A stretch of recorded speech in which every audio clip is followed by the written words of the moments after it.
asked me to summarize McFlecknoe and say what ways the poem is a character, or what characters of this poem is from the Neoclassical Restoration era, and I definitely think you see a lot of the satire and wit in McFlecknoe.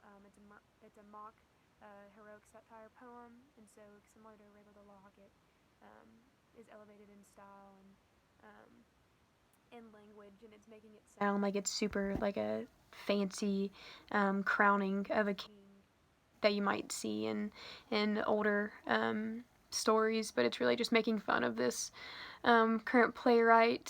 So Dryden is staging this poem as a serious tale of a king and his prince, but he's really just making fun of him. He's making fun of the other of Flecknoe, a real person, and other playwrights at the time too, and even a lot of Thomas Shadwell's plays. And so it satirizes Thomas Shadwell.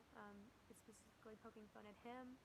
He was a playwright who Dryden believed that was much more talented than he was. He claimed that Shadwell believed him to be a successor of Ben Jonson, who was the laureate. So Dryden and Shadwell also had some political tensions, since Shadwell was a very violent Whig, and so of course he added some politics to this poem because politics, political poems really sold big at that time.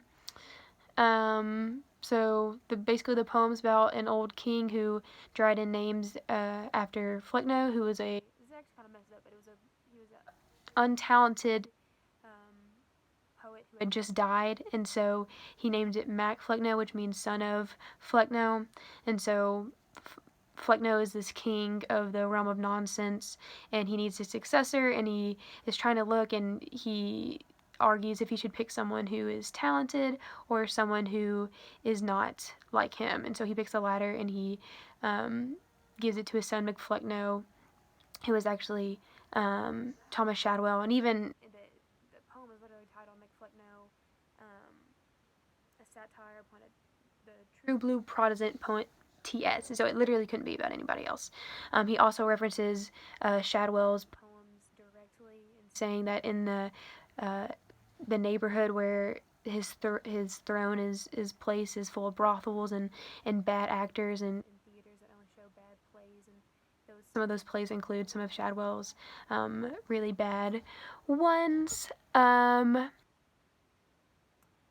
then throughout the poem, Dryden compares Shadwell's talent to sewage and discusses his lack of talent compared to others, and his dullness is also continuously harped on, and just talking about how dull he is. So it's just kind of funny. I mean, it's political, in the fact that it talks about like him being a Whig and some other political issues, but for the most part, it's just Dryden saying that he thinks Shadwell is untalented and not near as good as Ben Jonson, and he wants him to know that.